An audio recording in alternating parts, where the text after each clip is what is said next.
She's a Mona Lisa. Everyone's lining up to see her.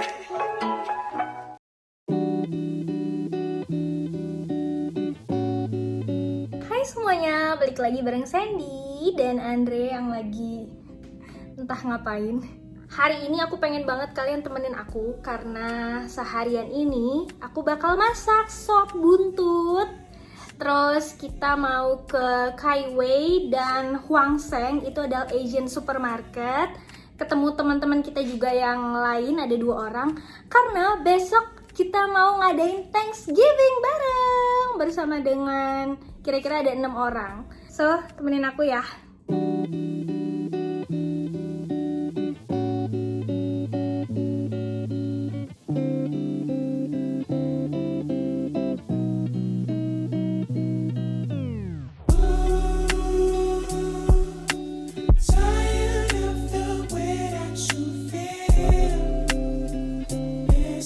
Sekarang semua bumbu dari sop iganya udah siap.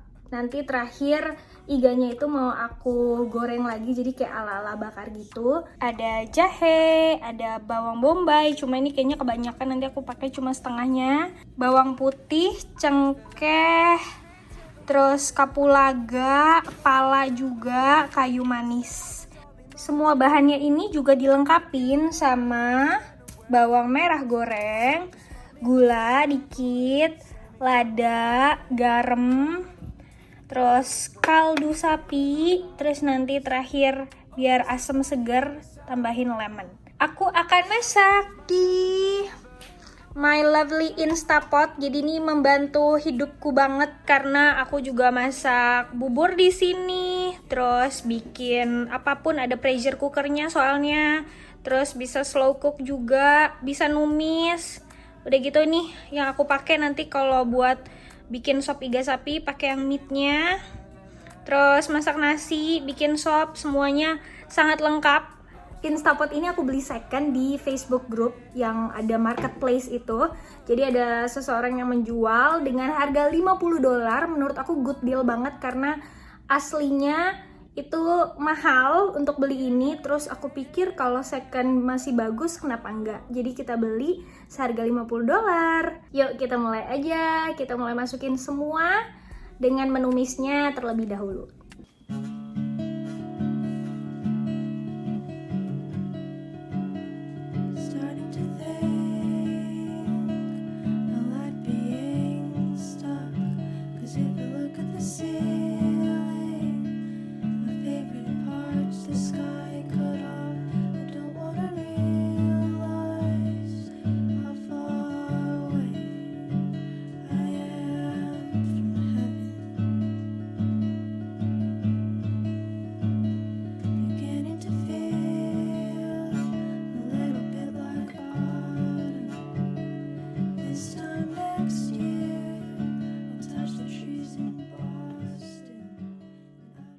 Sambil nungguin sop iga sapi aku beres, kita ngobrol-ngobrol yuk. Kita ngobrolin apa duka dan sukanya tinggal di luar negeri. Aku udah siapin beberapa poin dan aku akan jelasin ke kalian apa yang aku rasain setelah 4 bulan tinggal di sini. Kita ngomongin dari duka dulu ya. Yang pasti yang semua orang rasain waktu merantau ke luar negeri adalah homesick. Yes, homesick. Kangen sama keluarga, sama adik-adik, sama orang tua, sama temen-temen, sahabat, komunitas di sana. Apalagi aku nih orangnya ekstrovert, jadi temenku tuh cukup banyak. Jadi untuk ninggalin mereka itu hal yang berat buat aku. Kadang suka kepikiran mereka lagi ngapain ya, atau mereka lagi jalan-jalan, terus kepikiran juga I wish I could be there. Lalu adik aku juga baru melahirkan, rasanya tuh pengen banget ke sana ngelihat ponakan aku yang baru lahir. Kita akan kehilangan momen-momen yang mungkin momen berharga dan kita nggak bisa ada di sana. Itu sedih. Terus juga sama sahabat-sahabat, jadi aku punya sahabat yang nggak gitu banyak, paling juga 7 atau 8. Tapi yang deket banget itu kurang dari 5. aku kangen banget gitu sama mereka. Kangen ngafe, jalan bareng, hangout, cerita-cerita. Kadang suka nginep bareng, sarapan, ngetrip jauh. Aku juga sama teman-teman deket aku yang ada sampai 10 orang, kita suka banget naik gunung. Kangen banget gitu, nenda sama mereka, camping, masak di gunung, hiking, terus nginep sampai 4 hari 4 malam di Rinjani, di Mahameru, di Argopuro. Banyak banget gunung yang udah kita laluin bareng-bareng. Itu nggak mudah untuk aku meninggalkan itu semua. So ya, aku rasa homesick itu yang paling besar dukanya sebagai perantau yang tinggal di luar negeri. Kalau boleh cerita, waktu kita berdua mutusin untuk pindah ke Kanada, kita udah tahu banget semua duka yang bakal kita hadapin. Udah bahas, udah diskusi, dan kita memilih untuk ayo kita sama-sama handle suka duka itu bareng-bareng. Dan puji Tuhannya, walaupun ngerasa suka kangen, thank God to teknologi, aku langsung bisa telepon, video call, bercandaan, nge-zoom bareng, terus bikin games bareng-bareng, ketawa-ketawa, share memories dulu ngapain aja sama mereka. Dan sampai saat ini cukup mengobati, walaupun pasti nggak yang mengobati sampai 100%, karena nggak ada yang lebih mengalahkan pertemuan secara fisik. Tapi ya, ini challenge yang harus kita hadepin, dan menurut aku nggak boleh dijadiin alasan untuk jadi mundur. Kita harus tetap bertanggung jawab sama konsekuensi yang kita pilih, dan happy dengan itu.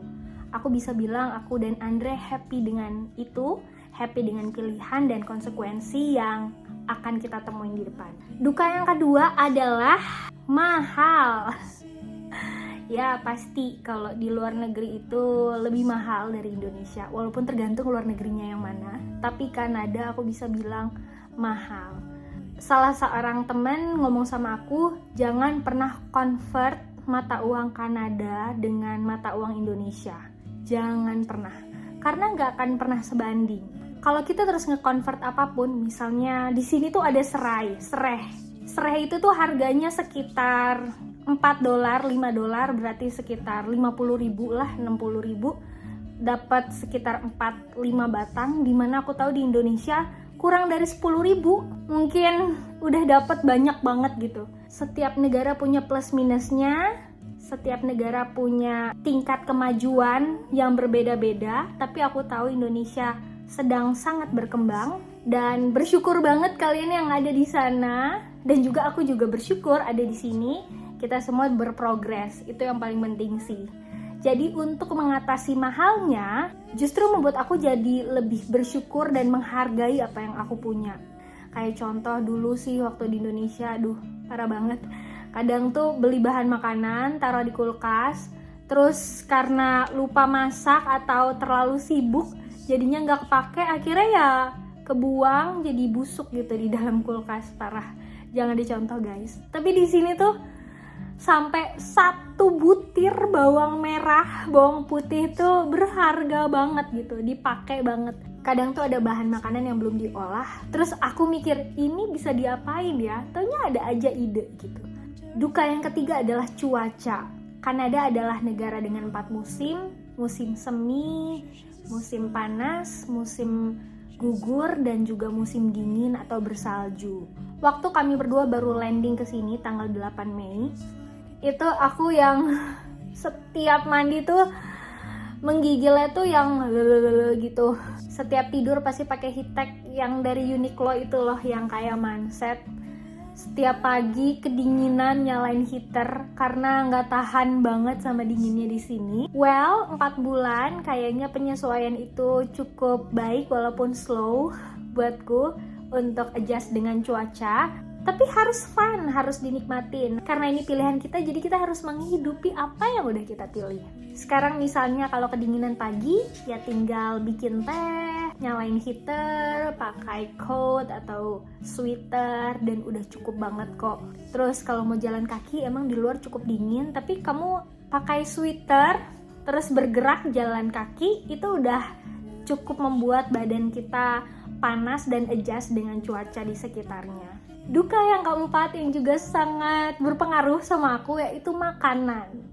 Aku dari kecil, dari lahir sama dengan Andre juga dibesarkan dengan ibu Indonesia yang masakannya gurih, pedas, asin, manis. Sedangkan di sini tidak sebanyak pilihan-pilihan makanan Indonesia seperti yang ada di Indonesia tentunya. Kalau rindu-rindu banget makanan Indonesia, paling kita ke Koreatown karena masakan Korea ya lidah Asia masih masuk sama kita.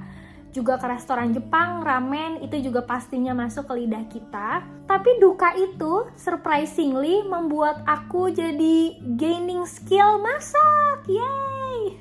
Dulu aku pengen ayam geprek tinggal GoFood ayam geprek. Pengen nasi uduk tinggal GoFood nasi uduk, atau semua orang kayak jualan nasi uduk gitu, nasi kuning di mana-mana bertebaran. Kamu tinggal pergi ke luar, ke jalan raya, kayak sepanjang jalan tuh nasi uduk, nasi kuning, kamu tinggal beli. Dan harganya murah banget, 5.000 masih dapet. Luar biasa Indonesia, I love you. Di sini guys, di mana mau cari nasi uduk tengah malam? Di mana mau sarapan nasi kuning? Di mana mau mengharapkan nasi goreng tek-tek, mie tek-tek lewat? Nah, itu dia yang aku bilang tadi. Aku malah jadi bisa masak di sini. Masak ayam geprek, sop iga, masak ayam goreng lengkuas, masak telur balado. Banyak deh yang Asia banget gitu, yang Indonesia banget. Malah jadinya aku nambah skill masak-masakan Indonesia semenjak tinggal di sini. Tapi aku pengen banget sih belajar masakan Western. Selama ini sih masih ke berupa manggang aja, kayak misalnya kentang atau steak. Tapi aku mau banget belajar buat itu supaya bisa adjust gitu. Di sini burgernya enak-enak. Aku suka sih burger di sini. Kentang goreng ya udah pasti lah ya. So jangan takut kalau misalnya mau pindah, karena tekanan dan kebutuhan membuat kamu jadi pinter masak. Ya well, at least di mata suami aku, dia selalu muji masakan aku, katanya enak, nggak tahu ya. Menurut kalian gimana? Apa sih yang kalian takutin kalau pindah ke luar negeri? Coba share di kolom komentar supaya aku bisa ngerespon dan juga bisa kasih masukan atau kasih encouragement buat kalian. Jangan takut buat pindah. Apapun halangannya, konsekuensi pasti ada, plus minus pasti ada. Gak apa-apa, laluin aja semua konsekuensinya. Kamu akan berproses dengan baik. Di situ kamu akan tumbuh semakin kuat, semakin penuh hikmat, semakin happy dengan pilihan kamu. Ibu mau ya? Ada yang nungguin. Ibu baru cukur nih guys. Sayang, banyak yang nanyain kamu loh. Halo kakak-kakak, aku baru cukur. Doain ya bulan Desember udah tumbuh, jadi gak kedinginan.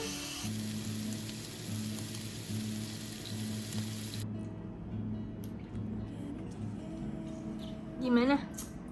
Enak banget, the best. She's a Mona Lisa.